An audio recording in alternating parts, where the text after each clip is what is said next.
Good morning, children. Today is your social period. In social period, I will teach you about question answer of chapter number 3. The name of chapter is Weather and Climate. In previous chapter, I had explained about question number 1, 2, and 5th. Fill in the blanks, true, false, and multiple choice. But today I will explain question number 3 and 4. So you have to pay full attention. Question number 2. Question number 2 is question number 3. Answer the following question. Question number 1, you can see question number 1, write two differences between weather and climate. Weather और climate में क्या दो difference हैं? Weather is a state or condition of the atmosphere of a place over a short period of time, while climate is the average weather conditions of a large area over a longer period of time, 30 years or more. Weather क्या होता है? कम समय के लिए जो भी मौसम में बदलाव होता है, किसी स्थान पर कम समय के लिए जो मौसम में बदलाव होता है उसको हम वेदर बोलते हैं। और लॉन्ग पीरियड के लिए, लंबे समय के लिए, जैसे कि 30 ईयर्स या उससे भी ज़्यादा के लिए, किसी भी बड़े एरिया में जो भी चेंजेस होते हैं मौसम में उसको हम बोलते हैं climate. Second point, the weather can change every few hours in the course of a day. Weather change हो सकता है कब? एक एक घंटे के अंतर में भी चेंज हो सकता है। जैसे अपन कभी कभी कहते हैं ना, अरे बहुत ज़्यादा बारिश हुई और बहुत ज़्यादा मॉइस्चर है, अब तो बहुत ज़्यादा हॉट हो गया टेम्परेचर, फिर अचानक बहुत ठंड पड़ जाती है। तो ये एक एक घंटे में भी चेंज हो सकता है, इसको हम वेदर कहते हैं। But the climate of a place stage constant over long period of time. लेकिन क्लाइमेट ऑफ अ प्लेस जो है, स्थान पर जो क्लाइमेट है वो ऐसा चेंज नहीं होता, वो बहुत लंबे समय के बाद होता है। Third point, weather is a described as hot, cold, windy, humid, cloudy और रेनी। वेदर को हम क्या बोलते हैं, कैसे बोल सकते हैं? वेदर बहुत हॉट है, कोल्ड है, विंडी है, बहुत हवाएं चल रही हैं, विंडी है, ह्यूमिड है, क्लाउडी, बहुत बादल हैं, क्लाउडी बोलेंगे, ह्यूमिड, बहुत पसीना आ रहा, चिपचिपापन, ह्यूमिड, रेनी, बारिश हो रही है। But climate is described as extreme और इक्वेबल। क्लाइमेट को हम कैसे बोल सकते हैं? बहुत एक्सट्रीम क्लाइमेट है, जैसे कि न्यू दिल्ली वगैरह में एक्सट्रीम क्लाइमेट होता है, वहाँ बहुत ज़्यादा ठंड भी पड़ती है और बहुत ज़्यादा गर्मी भी होती है। वैसे ही हमारे यहाँ भी ऐसे ही होता है, बहुत ठंड और बहुत गर्मी। बट जैसे मुंबई में क्या होता है? Equal climate. इक्वेबल मीन्स बहुत ज़्यादा गर्मी ना ठंडी। So question number 2, how does latitude affect the climate of a place? Explain with the help of diagram. So no need to explain with the help of diagram. This question is cut. And question number 2 is, how does latitude affect the climate of a place? Okay children.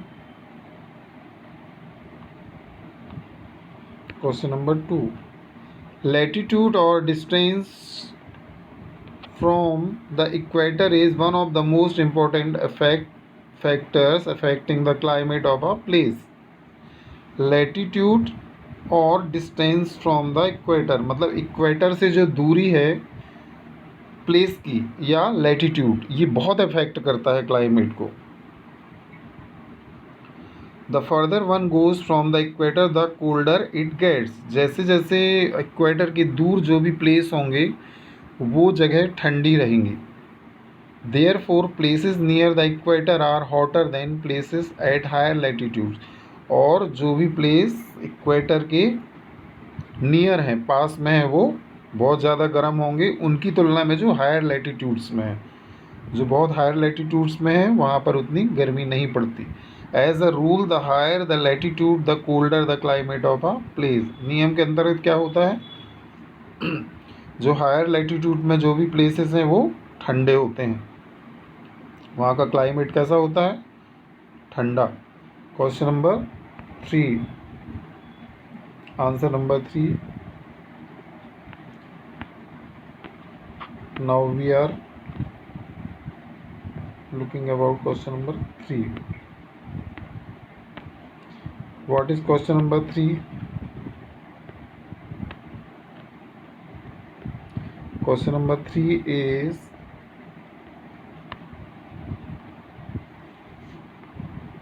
explain how the latitude. Question number 3, explain how the attitude of a place affects its climate. This question. Explain how the attitude of a place affects its climate. Climate को attitude कैसे affect करता है, इसको हम देखेंगे. Question number 3. Attitude or the height of a place above the sea level affects the climate of a place.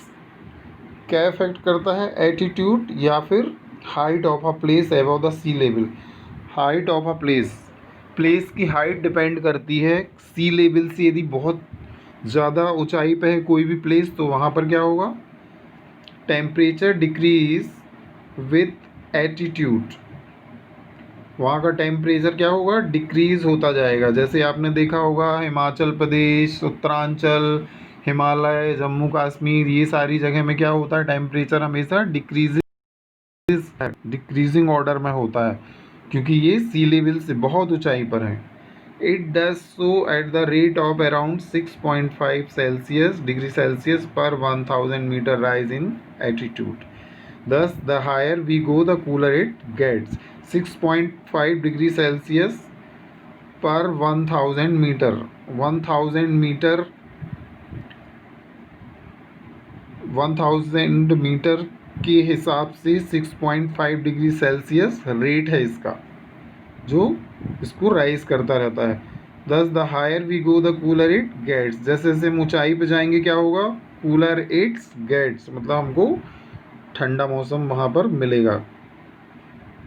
Example is no need to write. And question number 4.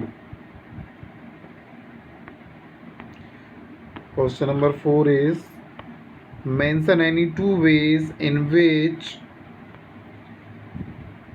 Wind can affect the climate. कोई 2 प्रकार से बताना है कि wind कैसे affect करती है climate को. So children, question number 4 answer is this. Warm winds that blow in from the sea are full of moisture. जो गर्म हवाएं ब्लो होती हैं, गर्म हवाएं चलती हैं सी से, समुद्र के पास से, वो फुल ऑफ मॉइस्चर होती हैं, उसमें बहुत ज़्यादा मॉइस्चर होता है. They bring rainfall to the coastal area. वो क्या लाती हैं, रेनफॉल, बारिश लाती हैं कोस्टल एरिया में. Winds that blow from the desert are hot and dry. और जो हवाएं कहाँ से चलती हैं, डेजर्ट से, वो बहुत गर्म रहती हैं और सूखी हवाएं रहती हैं, dry. They raise the temperature of the lands over which they blow. और जहाँ पे वो चलती हैं वो winds, वहाँ का टेम्परेचर बढ़ाती हैं. On the other hand, cold winds that blow from the polar region cause temperatures to fall sharply. और इसके उल्टा क्या होता है, जो ठंडी हवाएं कहाँ से चलती हैं, पोलर रीजन से, वो क्या करती हैं, टेम्परेचर को कम करती हैं, बहुत कम करती हैं. Question number 5.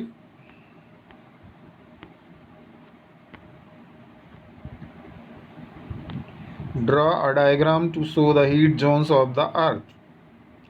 Mention the latitudes which from the boundaries of these zones label your diagram appropriately. So question number 5, you have to draw a picture of page number 21. This picture you have to draw in your notebook. In this picture you can see this is North Pole, this is South Pole, and this one is Arctic Circle, this one is Antarctic Circle, and this is Tropic of Cancer, this is Equator, and this one is Tropic of Capricorn. Understand children? and there are 3 heat zones are given here. In North Pole, this is frigid zone, and this one also frigid zone. ये देख रहे हैं light blue हल्की सी दिख रही है यहाँ पर, this is frigid zone. And temperate zone, here is temperate zone and here is also temperate zone. And here torrid zone, this is torrid zone, this one is torrid zone.